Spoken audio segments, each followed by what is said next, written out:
तुर्किया चले गए जनाब अचानक के तैयब उर्दवान साहब दोबारा सदर का इंतखाब जीते हैं वहां पर तुर्की में। अब जरा ये देखें जिल्लत, ये आपको सुनाई दे रही है जिल्लत, ये कोशिश करेगा गले लगने की लेकिन अर्दगान ने लिफ्ट ही नहीं कराई। ये तो बहुत बड़ा जख्म है पाकिस्तान की साइकी पे, पाकिस्तानी की साइकी पे ये रहेगा। और इसमें इंडिया में इतना रिजॉइस किया गया है, उनकी तो बातें खिली हुई हैं हंसते हंसते। अच्छा फारूक सलीम साहब, ये बताइएगा कि भारत के पास कितने रिजर्व्स हैं इस वक्त?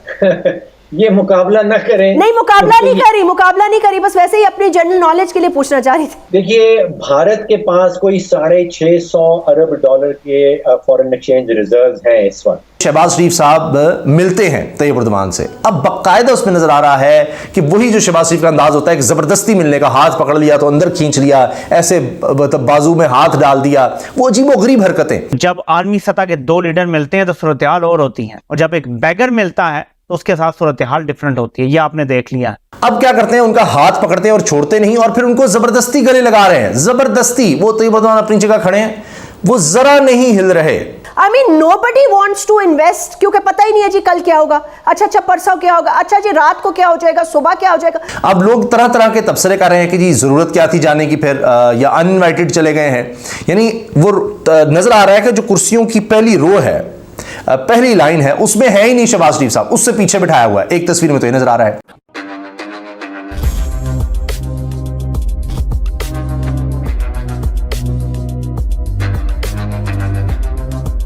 नमस्कार दोस्तों, कल उड़ीसा राज्य में हुए ट्रेन हादसे के बाद से दुनिया का हर एक देश भारत को अपना कंडोलेंसेस दे रहा है। तो दोस्तों, इसी दौरान एक और भारत का मित्र देश अफगानिस्तान ने भी इस इंसिडेंट को लेकर के अपना कंडोलेंसेस दिए हैं। अफगानिस्तान पे राज गए तालिबान ने अपने ट्विटर हैंडल में हिंदी में ट्वीट करते हुए कहा कि इस हादसे में जिन लोगों ने अपनी जान गंवाई है और जो घायल है, उनके फैमिली मेंबर्स को वे अपना संवेदना प्रकट करते हैं। दोस्तों, ये पहली बार है जब तालिबान ने ट्वीट करते हुए अपना कंडोलेंसेस भारत को दी है। इसके साथ साथ दोस्तों, दूसरी खबर काफी मजेदार है, और वो ये है कि टर्की के प्रेसिडेंट फिर एक बार चुने जा चुके हैं, एर्दोगान। और एर्दोगान का स्वेरिंग सेरेमनी भी टर्की में हो रही है। उसके लिए हमारे पड़ोसी देश के इंटरनेशनल भिखारी शहबाज शरीफ पहुंच चुके हैं टर्की।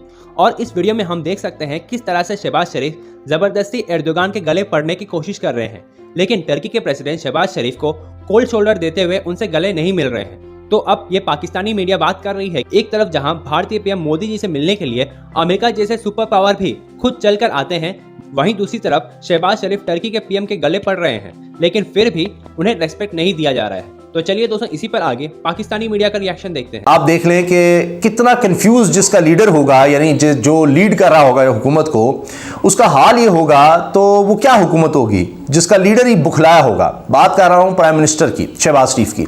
तुर्किया चले गए जनाब अचानक के तैयब उर्दवान साहब दोबारा सदर का इंतखाब जीते हैं वहां पर तुर्की में। तो अब वहां पर जनाब पहुंचे हैं शहबाज शरीफ साहब, और वहां जो वीडियोस, जो तस्वीर सामने आ रही हैं, वो पूरे पाकिस्तान के लिए शर्मिंदगी का बायस बन रही हैं। अब लोग तरह तरह के तबसरे कर रहे हैं कि जी जरूरत क्या थी जाने की, फिर या अनइनवाइटेड चले गए हैं। यानी वो नजर आ रहा है कि जो कुर्सियों की पहली रो है, पहली लाइन है, उसमें है ही नहीं शहबाज शरीफ साहब, उससे पीछे बिठाया हुआ है। एक तस्वीर में तो ये नजर आ रहा है। फिर एक वीडियो है जो खुद मरियम औरंगजेब साहिबा ने शेयर की है, वज़ीर इत्तलात और नशियात वो भी गई हैं, तो उसमें नजर आ रहा है कि शहबाज शरीफ साहब मिलते हैं तैयब उर्दवान से। अब बाकायदा उसमें नजर आ रहा है कि वही जो शहबाज शरीफ का अंदाज होता है कि जबरदस्ती मिलने का, हाथ पकड़ लिया तो अंदर खींच लिया, ऐसे बाजू में हाथ डाल दिया, वो अजीबोगरीब हरकतें। अब क्या करते हैं, उनका हाथ पकड़ते हैं और छोड़ते नहीं, और फिर उनको जबरदस्ती गले लगा रहे हैं, जबरदस्ती। वो तैयब उर्दवान अपनी जगह खड़े हैं, वो जरा नहीं हिल रहे। माजी में कुछ और वीडियोस शेयर हो रही हैं, बहुत से सोशल मीडिया पे बहुत से लोग बात कर रहे हैं कि एक वो दौर था, एक ये दौर है। तो बहरहाल अब ये मामला चल रहे हैं जी। तो ऐसा जो बंदा होगा, जो चीफ एग्जीक्यूटिव होगा, प्राइम मिनिस्टर होगा, तो उसके नीचे फिर यही हाल होगा कि किसी को समझ नहीं आ रही कि डायरेक्शन क्या है। अच्छा फारूक सलीम साहब, ये बताइएगा कि भारत के पास कितने रिजर्व्स हैं इस वक्त?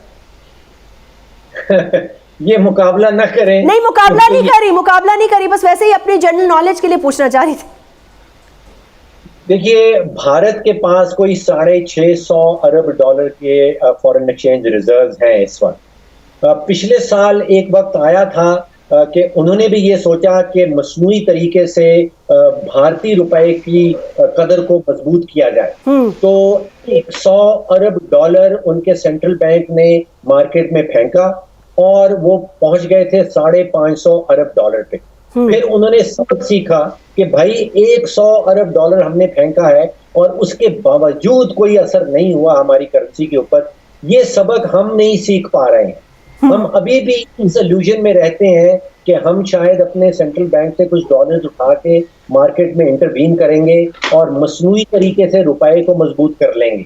तो ये इंडिया ने सबक सीखा है 100 अरब डॉलर का नुकसान करके। तो हम ये सबक नहीं सीख पा रहे।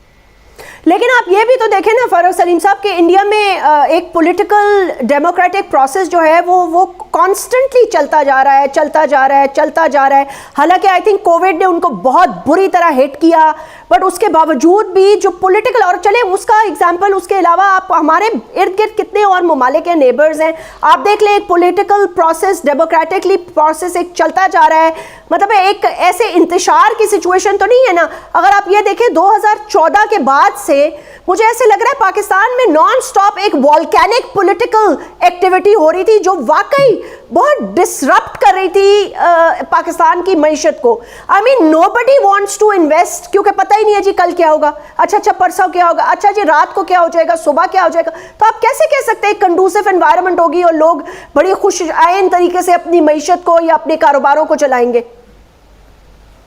जी आप दुरुस्त कह रही हैं। मेरा ख्याल है वही पॉइंट आप रिएटरेट कर रही हैं जो मैंने पहले जिसका इजहार किया कि मुझे महसूस ये हो रहा है कि वो सियासी अदम इस्तेहकाम जो हमने पिछले साल में देखा है या उससे भी लंबे अरसे में देखा है, उसमें कुछ कमी होती नजर आ रही है। और ख़ास तौर पे उस पार्टी की जो काबिलियत है, जो कैपेसिटी है इंतशार फैलाने की, वो बहुत कम होती हुई नजर आ रही है। आबिद भाई ये बताएं, आपके ख्याल में पाकिस्तान में भी आए दिन ट्रेन के जो से मामला इंसिडेंट होते नजर आते हैं, आए दिन कभी पटरी का कोई इशू आता है, कभी कोई इशू आता है जिसकी वजह से पाकिस्तान में भी इवन 1-2 दफ़ा तो आग भी लगी है।